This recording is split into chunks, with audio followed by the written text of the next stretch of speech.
राष्ट्रीय राजधानी में पिछले कई दिनों के दौरान तेजी से बढ़े कोरोना के नए मामलों से सतर्क राज्य सरकार ने लॉकडाउन घोषित करने की तैयारी कर ली है।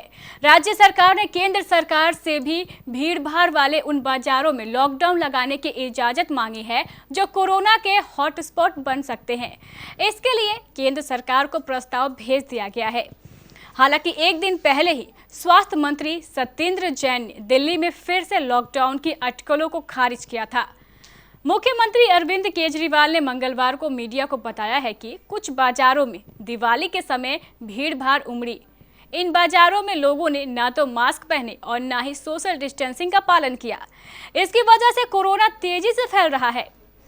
ऐसे में दिल्ली सरकार ने एक प्रस्ताव बनाकर केंद्र सरकार को भेजा है। दरअसल केंद्र सरकार ने पिछली बार अपनी गाइडलाइन में कहा था कि किसी भी राज्य सरकार को स्थानीय या छोटे स्तर पर लॉकडाउन लगाने के लिए केंद्र से अनुमति लेनी पड़ेगी। मुख्यमंत्री ने उम्मीद जताई है कि दिवाली खत्म होने के बाद अब बाजार में भीड़ कम हो जाएगी और स्थानीय स्तर पर लॉकडाउन लगाने की जरूरत नहीं पड़ेगी। फिर भी जरूरत पड़ी तो सरकार शटडाउन के विकल्प को आजमाएगी।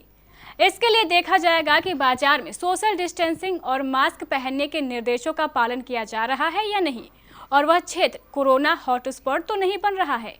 यदि कहीं पर भी यह अनदेखी मिली तो एहतियात के तौर पर उस बाजार को कुछ दिन के लिए बंद किया जा सकता है। उन्होंने कहा कि केंद्र सरकार से इजाजत मिलते ही कोरोना पर काबू पाने के लिए इस विकल्प को लागू कर दिया जाएगा। शादी में भी अब 200 नहीं महज 50 लोग होंगे। मुख्यमंत्री ने बताया है कि शादी में अब 200 के बजाय 50 लोगों को ही शामिल होने की अनुमति मिलेगी।